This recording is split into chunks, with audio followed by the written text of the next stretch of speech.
Startuojame programą.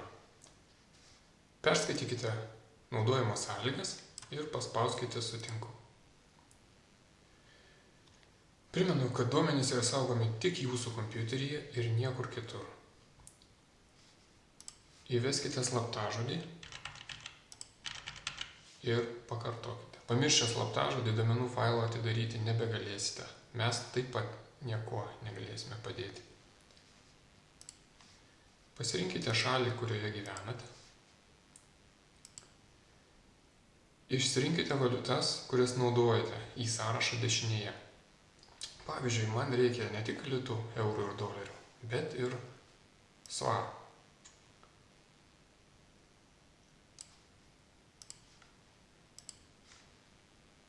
Toliau, pirmyn. Pasirinkame pagrindinę valiutą, kurią matysime suvestinės. Tinka litas. Pasirinkite, ar vesti asmeninį biudžetą, ar bendrą, pavyzdžiui, šeimos. Aš pasirinku bendrą. Ir čia reikia išvardinti vardus, pradedant savim, atsakant į klausimą kieno. Sauliaus, Giedrės, Urstas. Prie vaikų ar kitų išlaikytinių spaudžiame tik išlaidos. Pirmyn. Galimi pajamų šaltiniai. Mano. Toliau žmonos.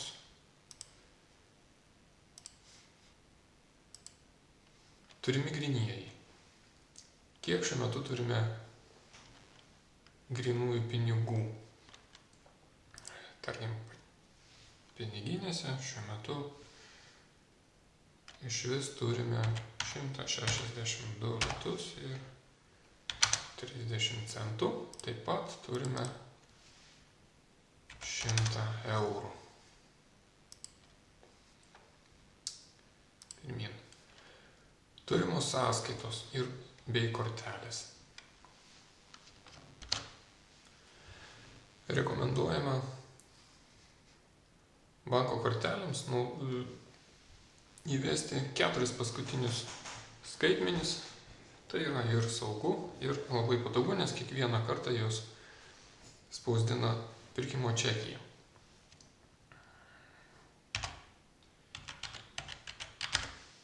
Tarkim, mano asmeninė Maestro,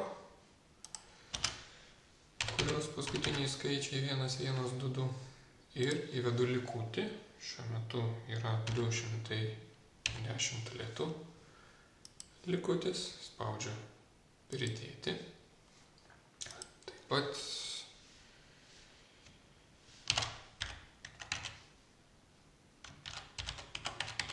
dar viena kortelė,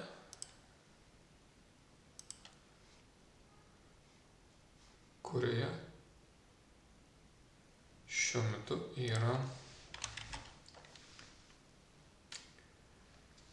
190 litų. Spaudžiu toliau. Turimos paskolos. Jeigu šiuo metu yra paimta būsto paskola, tai reikėtų įvesti ją čia. Pavyzdžiui, būsto paskola. Bendra paskola, likutis, paskolos likutis šiuo metu yra, tarkim, 50 000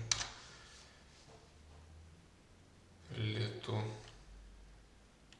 Jeigu paimta paskola eurais, galite vesti tiesiog likutį eurais. Štai, pridėti 10 000 eurų paskolos likutis. Spaudžiu toliau. Skolos asmenims. Tarkim, Petras. Taip, skola yra skolingas 300 litų. Jeigu mes paskoliname, tai vedame teigiamą sumą, jeigu jis mums paskolina neigiamą. Jis mums paskolino 300 litų, o mes dar negrąžinome. Pridėti. Toliau. Turime indėliai. Neprivaloma vesti, bet rekomenduojama, kad matytumėt bendrą vaizdą savo finansinės situacijos. Tarkim,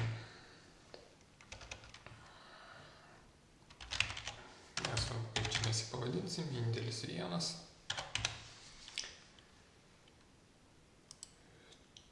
Kieno jisai bendras indėlis ir jis yra, tarkim, 5000 litų. Spaudžiu pirmin. Turimas turtas. Turimas materialus turtas, tai tarkim, nekilnojamas turtas, automobiliai ir panašus stambus turtas. Tarkim, įvedu automobilis.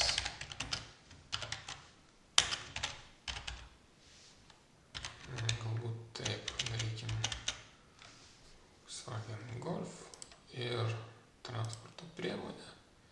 Dabartinė vertė 15 000 litų. Apytikslė šiandieninė vertė. Vėlgi sakau, čia nebūtina suvesti, bet rekomenduojame. Ir spaudžiu baigti. Tiesa, mes turime būstą, kuriam paimtas kreditas, kurio liko 10 000 eurų, kaip matėme pavyzdyje. Taip, nekilnojamas turtas, dabartinė vertė, tarkim, yra 150 000 litų. Ir spaudžiu baigti. Programa pasiruošia darbui.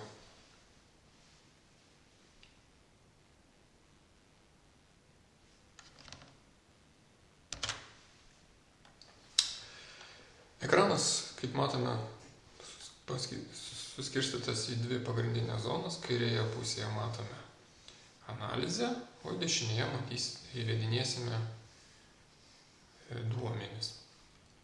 Štai galite išsididinti analizės zoną arba matyti abidvi, arba išsididinti visų įvestų duomenų zoną. Taip, kairėje pusėje matome, tarkim, jau šiuo metu matome pradinius duomenis, sąskaitos. Jeigu išskleisime sąskaitas, matysime, kad šiuo metu turime 507 litus. Kodėl 507? Ogi todėl, kad dalis yra litais, dalis eurais. Kaip minėjau, analizė visa bus rodoma viena valiuta. O duomenys įvedami tą valiutą, kuria atliktos operacijos. Štai. Tačiau, bet kuriuo momentu galite išskleisti ir sužinoti, kiek kiekviena valiuta konkrečiai. Tam yra štai šis mygtukas su dolerio ženkliuku. Štai jūs išskleisite ir matome, kad turime šiuo metu 162 litus ir 100 eurų. Taip. Bankus, jeigu išskleisime bankus, matysime, kad kortelė yra 190, kitoje kortelėje yra 210 litų, padėtas mūsų indėlis, taip pat paskolos likutis. Suma yra minus 28 920 litų. Štai mūsų tokia finansinė startinė situacija, pradedant vesti apskaitą. Taip pat prie asmenų mes galime matyti, kad Petras mums paskolino 300 litų. Tai yra ne mūsų turimi pinigai, būtų, jeigu mes Petrą paskolintumėm, tai būtų 300, o kadangi jis mums paskolino, tai minus 300 litų. Taip. Taip pat kairėje matome pradinį sukurtą pajamų išlaidų medį, kuris sukurtas tik dėl to, kad galėtumėt greičiau startuoti, bet jeigu jums nepatinka, galite ištrinti ir sukurti savo. Pradėsime nuo paprasto pataisymo, nes pastebėjau, kad bevedant korteles prie šios kortelės neįvedžiau tų 4 kortelės skaitmenų. Taigi, einu į kortelę valdymas ir paspaudžiu, štai mes matome valdymo meniu, kurį galiu pakomentuoti. Pirmoji sukurti naują, toliau iškirpti ir įklijuoti, tai perkelti iš vienos vietos į kitą kažkokią tai šaką, toliau pervadinti, ką mes ir pasirinksime, pervadinti. Štai pakeisti pavadinimą mes pakeisime, rašysime 3344 ir spaudžiu Enter klavišą. Štai grįžtame suvestinę. Jeigu prisiminėte kažkokią neįvestą sąskaitą, taip pat yra laikas, gal bet kada ją įsivesti vėliau. Taip, tarkime, norime įvesti, svarbu, kad būtų žymeklis užvestas ant to objekto, kurio viduje norime sukurti naują šaką.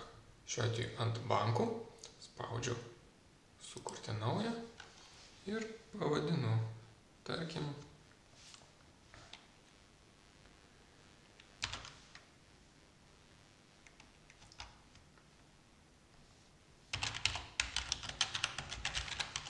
banko sąskaita ir įvedu likutį.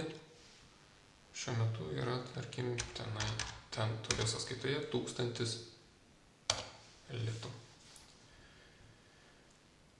Štai. Grįžtame. Dešinėje matome duomenų įvedimą. Trumpai apie įvedimą. Pliusas pajamos, minusas išlaidos. Ši rodiklė ratu, tai yra pinigų judėjimas iš vienos vietos į kitą arba valiutos keitimas. Pabandykime įvesti išlaidų įrašą. Spaudžiu minusas. Data, šiandieninė data. Toliau spaudžiu Enter, peršoku į sekantį lauką automatiškai. Pradžioje užpildoma paskutinė eilutė, tai įsivaizduokit, kad tai yra tarsi čekis, paskutinė eilutė viso. Tai jeigu pirkinys yra vienas, tarkim, batai 250 litų kainavę, tai tiesiog rašome to vienintelio pirkinio sumą. Toliau rašome, ar mokėjome grinais ar kortelę. Jeigu noriu pasirinkti, pagal nutylėjimą visuomet yra grini pinigai. Jeigu pirkau kortelę, tiesiog spaudžiu Delete klavišą ant klaviatūros ir galiu pasirinkti bet kokį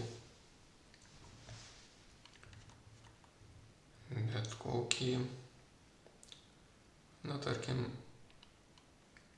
bankuose esančią sąskaitą, štai šią sąskaitą, kad buvo atsiskaityta šią kortelę. Taip pat rašau pavadinimą parduotuvės, kurioje įsigijau. Patogu įvesti parduotuvės pavadinimą šioje eilutėje, todėl kad paskui, kaip matysim, bus patogu žiūrėti ir lyginti su išrašu. Tarkim, batų oazė. Parduotuvė. Štai paspaudžiu vėl Enter klavišą. Dabar įvesiu, kokios tai buvo išlaidos. kadangi tai buvo vienas vienintelis pirkinys, mes čia matome sumą, iškart pasiūlė programa, spaudžiu Enter dar kartą, vėlgi, jeigu noriu pasirinkti pats, spaudžiu Delete klavišą ir pasirinku, kad tai yra drabužiai ir avalynė. Ir, tarkim, mano batai. Galiu čia jeigu noriu, galiu pakomentuoti.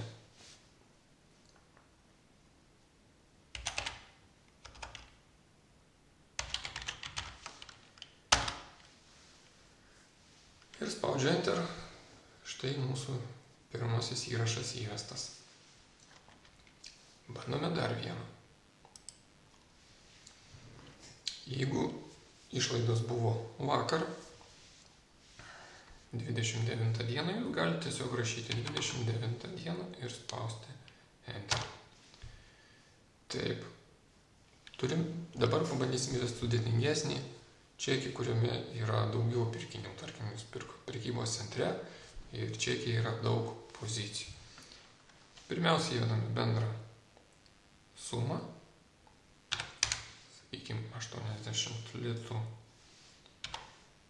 65 centai. Mokėjome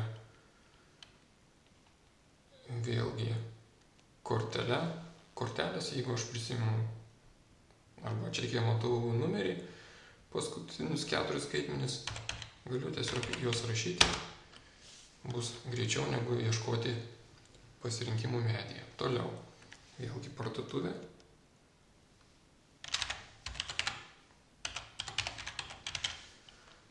Parduotuvė, kurioje įsigijau, vėl spaudžiu Enter. Dabar čekyje yra daug pozicijų.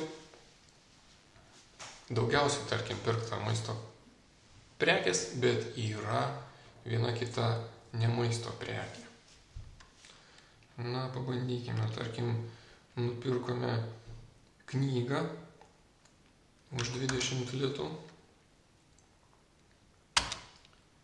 Spaudžiu Enter, kaip matome, automatiškai atsirado nauja eilutė, kuri suskaičiavo, kiek yra dar neišskirstytų pinigų.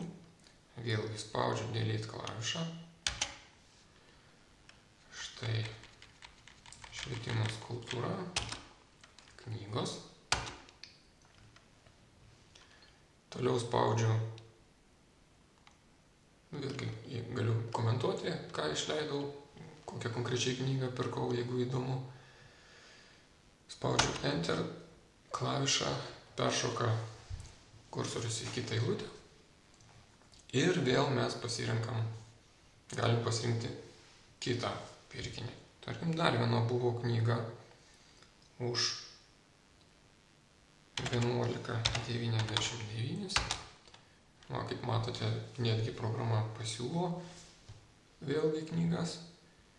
Jeigu aš nekomentuosiu knygų, kiekvienos nerašysiu, kokia čia buvo knyga, paprasčiausiai įrašus paskui sugrupuos, išsaugant įrašą į vieną bendrą. Matysime 31 litą 99 centus išleistus knygoms.